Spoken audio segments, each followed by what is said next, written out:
इस देश के संतों ने भी कभी कभी सरकार के फैसलों के खिलाफ खड़े होकर यहाँ पर नारेबाजी करी है और शायद अपने धर्म के लिए लड़ाई करी है। आज एक ऐसे बिल पर बात करेंगे जो बिल कुछ हद तक सही था लेकिन कुछ हद तक गलत था, जिसके ऊपर काफ़ी ढेर सारे लोग इकट्ठा होते हैं और उस बिल का विरोध करते हैं। जब भी कोई कानून पास होता है या कोई बिल बनता है तो यहाँ पर ऐसी गतिविधियाँ होती हैं।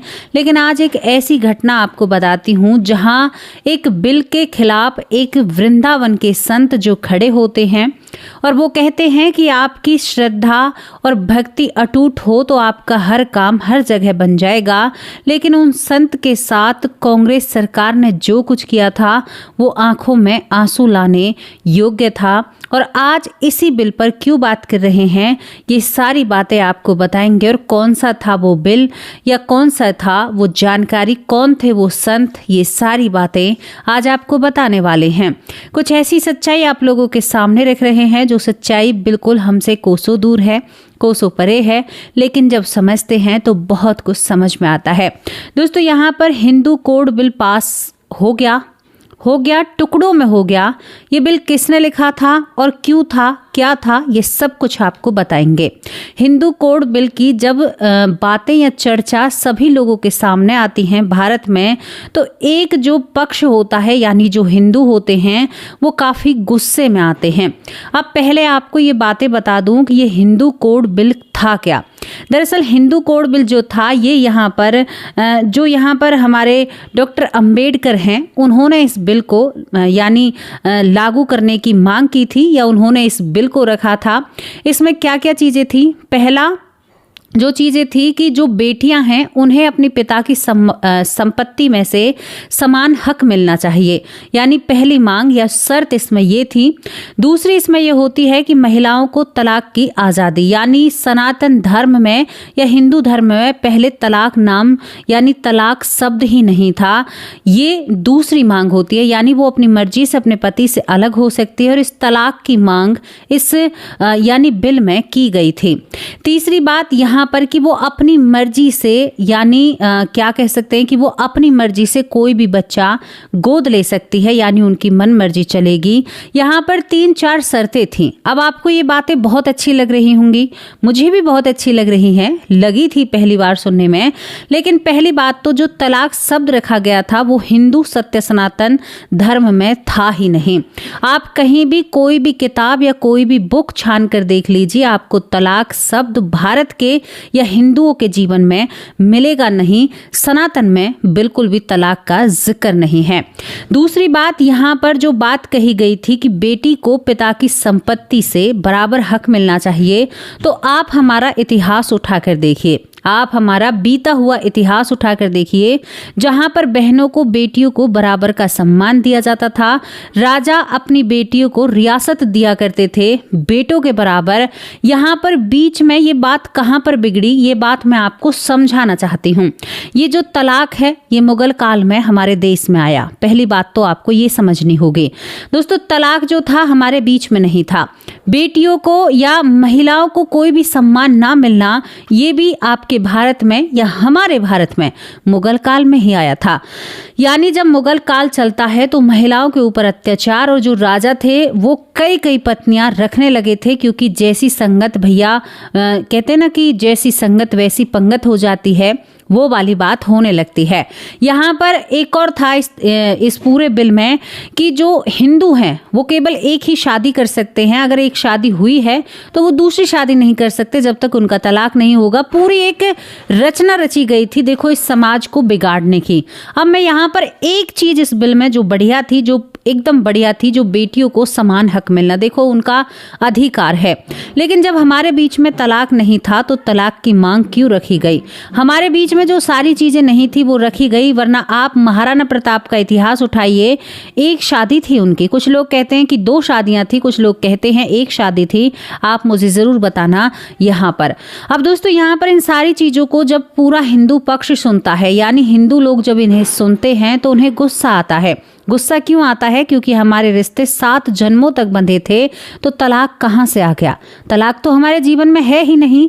यहाँ पर संपत्ति पर वो बिल्कुल विरोध नहीं करते हैं, बिल्कुल बुरा नहीं लगता है, लेकिन जो तलाक शब्द था, इससे यहाँ पर सभी हिंदू गुस्से में आ जाते हैं और इतना ज्यादा गुस्से में आते हैं कि वो इस बिल का विरोध करने लगते हैं। दूसरी विरोध करने की बात क्या थी? दूसरी बात ये थी कि केवल ये नियम जो हिंदू हैं उनके लिए ही लागू थे, बाकी और किसी के लिए ये नियम नहीं थे। यानी एक पक्ष के लिए था, बाकी जितने और पक्ष हैं वो अपने धर्म के हिसाब से, अपने कर्म के यानी अपने हिसाब से चल सकते हैं। कोई शरीयत के हिसाब से, कोई कैसे अपने जीवन को काट सकता है, लेकिन इन लोगों पर कानूनी पाबंदी थी जो हम हिंदू हैं। अब दोस्तों, यहाँ पर जब ये पाबंदी होती है तो लोगों को बुरा लगता है, भाई आप कानून बना रहे हो तो सबके लिए एक समान, क्योंकि अभी आपने जब बीजेपी सरकार आती है तो भैया ये कानून तो अब जो मुस्लिम लोग हैं उनके खिलाफ हो रहे हैं। नहीं, अब तक धड़ल्ले से उनकी 2-2, 3-3 शादियां हो रही थी, हालांकि चोरी चुपके अब भी हो रही हैं, बहुत सारी खबरें आती हैं, लेकिन हिंदुओं में सुना था कि भैया आप एक शादी से दूसरी शादी नहीं कर सकते। यहाँ इन पर सभी पर रोक लगा दी गई थी इस कानून के तहत। लोगों के अंदर गुस्सा था, लोग चाहते थे कि भाई कानून बनाइए, कोई दिक्कत नहीं है, लेकिन कानून सबके लिए एक समान होना चाहिए। जब भारत में सब एक साथ रहते हैं तो मिलकर भाई भाई हैं, तो फिर कानून सबके लिए अलग क्यों? एक जैसा कानून होना चाहिए। और आपको भी पता है कौन सा कानून कब लागू हुआ था, कितने दिन पीछे। अब ये बात 1955 में 1955 या 56 के बीच में इन कानून को, मतलब उस समय, अब आपको बता रही हूँ, वहां पर ये बिल पास नहीं हो पाता है। क्यों नहीं हो पाता है? वृंदावन तक से जो संत होते हैं, यहाँ पर एक संत होते हैं धर्म संघ विद्यालय के, जिनका नाम राजवंशी द्विवेदी जी था। यहाँ पर वो अपने जो शिक्षक थे, यानी अपने साथ अपने खुद भी जाते हैं, क्योंकि वो उनके साथ बहुत सारे उनके बच्चे थे जिनको वो पढ़ाते थे, यानी धर्म संघ विद्यालय के थे। तो वो अपने साथ अपने विद्यार्थियों को लेकर जाते हैं, यानी वो भी एक यहाँ पर विरोध करते हैं इस बिल का। कहते हैं कि तुम तो जो हिंदू धर्म है उसे बिल्कुल ही नष्ट और समाप्त करना चाहते हो। दोस्तों, वहां पर जब ये खड़े होते हैं तो इनके साथ बहुत अभद्र व्यवहार किया जाता है, यहाँ तक इनको लात डंडों से पीटा जाता है। इसके बाद भी यहाँ पर इन लोगों का जी नहीं बढ़ता है। कांग्रेस सरकार होती है उस समय और इन सभी को जेल में बंद कर दिया जाता है। जब इतना विरोध देखते हैं नेहरू जी, तो उस वक्त के लिए इस बिल को रोक दिया जाता है। अब इसके बाद मैं आपको सरकार की रणनीति बताती हूँ। सरकार किस तरह से रणनीति करती है। जनता को देना वही है, लेकिन फिर उसे काट छाट कर वही पेश करना है। अब इसके बाद यहाँ पर जो राजवंशी जी द्विवेदी होते हैं, उनको श्री राजवंशी जी द्विवेदी बहुत बड़े महान पुरुष हैं, उनके बारे में उनका नाम बहुत सम्मान से लेना चाहिए। अब वो जेल के अंदर होते हैं। वहां पर एक ब्राह्मण जेलर होता है। अब देखते हैं भाई, आप जेल में हैं तो वहां पर खाना पीने की व्यवस्था तो भाई जेलर ही देखते हैं। यहाँ पर उनके खाने पीने को जब किया जाता है तो यहाँ पर जो राजवंशी जी द्विवेदी जी होते हैं वो बिना कुएं के पानी के स्नान नहीं करते थे, और जब तक वो स्नान नहीं करते थे और भगवान का नाम जाप नहीं करते थे तब तक वो खाना नहीं खाते थे। अब जेल में कहाँ कुआं था? तो एक कुआं, लेकिन वो ऐसे गंदा पड़ा हुआ था। अब थोड़ी सी सुविधाएं बढ़ गई थी, तो यहाँ पर वो एक पेड़ के नीचे चुप बैठे रहते हैं। जब ही यहाँ पर जेलर साहब आते हैं, वो कहते हैं कि भाई आपको खाना खाना होगा। तो यहाँ पर संत भगवान कहते हैं कि मुझसे कुछ मत कहो, मैं आपसे कुछ नहीं कह रहा हूँ, मैं यहाँ पर ठीक हूँ। तो यहाँ पर जो जेलर साहब होते हैं वो कहते हैं कि देखो जी, मैं भी ब्राह्मण हूँ और मैं आपको देखकर बहुत दुखी हूँ। तो यहाँ पर बाबा के पेट में दर्द हो रहा था, क्योंकि एक पुलिस अधिकारी ने उनके पेट में जूतों समेत लात मारी थी। यहाँ पर उनके जो शिक्षक होते हैं उन्हें बचाने की कोशिश करते हैं, लेकिन यहाँ पर यही सब कुछ चल रहा था। अब यहाँ पर जब ये बात होती है तो जेलर उदास हो जाता है कि भाई आप यहाँ पर हैं, मुझे तो घोर पाप लगेगा, कैसी नौकरी है, एक संत को मैं भूखा कैसे रखूंगा। अब यहाँ पर बिना कुएं के पानी, उनके जीवन का एक प्रण था कि बिना कुएं के पानी वो स्नान नहीं करेंगे, और स्नान नहीं होगा तो वो भजन ध्यान नहीं करेंगे, और भजन ध्यान नहीं होगा, संध्या आरती नहीं होगी तो वो भोजन नहीं करेंगे। अब बड़ी समस्या। जेलर साहब इधर उधर भागते हैं, तभी उनके दिमाग में एक बात आती है और जेलर साहब खुद कुएं में उतरकर उस कुएं को साफ करने लगते हैं। कुएं को जब जेलर साहब को साफ करते हुए देखते हैं तो यहाँ पर संत भगवान कहते हैं कि तुम हो तो अच्छे इंसान। दोस्तों, यहाँ पर और लोगों को मिलाकर उस कुएं को साफ किया जाता है और उस कुएं के पानी से फिर यहाँ पर संत राजवंश जी द्विवेदी जी स्नान करते हैं। और स्नान करने के बाद यहाँ पर जब कुछ फल फल लाते हैं, क्योंकि जब भोजन लाते हैं तो साफ साफ संत भगवान ने कह दिया था कि मैं ये भोजन नहीं करूँगा। उसके बाद जब फल लाए जाते हैं तो संत भगवान कहते हैं कि मैं यहाँ का नहीं खा सकता, लेकिन अपने शिष्यों को वो भरपूर पेट भर कर खाना खिलाते हैं। हालांकि दूसरे दिन वो यहाँ से छूट जाते हैं। उस वक्त के लिए इस कानून को बंद कर दिया जाता है, यानी इस पर रोक लगा दी जाती है। जब इस कानून पर रोक लगाई जाती है, मांग आम जनता की यही थी कि भाई हमें दे रहे हो, हमारी महिलाओं को सुरक्षा दे रहे हो, हमारी महिलाओं को सब कुछ दे रहे हो, हमें दे रहे हो, तो भैया और सबको भी दो। जब सभी लोग एक समान हैं, ये भारत सभी से मिलकर बना हुआ है, तो सबके लिए वो कानून पास होने चाहिए। अब यहाँ पर ये मामला रुक तो जाता है, लेकिन दूसरी तरफ जो डॉक्टर अंबेडकर होते हैं वो इस्तीफा दे देते हैं। वो अपने पद से हट जाते हैं कि भाई सरकार होते हुए भी मेरा ये जो बिल है ये पास नहीं हो पाया, क्योंकि उन्होंने ही इस बिल की रचना करी थी। जब ये बात होती है तो लोगों को कोई फर्क नहीं पड़ता, उन्होंने इस्तीफा दे दिया। लेकिन कुछ समय के बाद यहाँ पर जो नेहरू सरकार होती है 1955 से 56 में इस कानून को तोड़ मड़ोड़ कर, यानी 4 हिस्सों में इस कानून को आखिरकार पास करा ही लेती है। यहाँ पर महिलाओं को तलाक का अधिकार मिल जाता है, बेटियों को पिता की संपत्ति से अधिकार मिलता है। दूसरी बात, कोई महिला अगर उसे कोई प्रताड़ित करे या कुछ भी उसके साथ करे तो वो कोई बच्चा गोद ले सकती है, अपना जीवन अकेले व्यापन कर सकती है।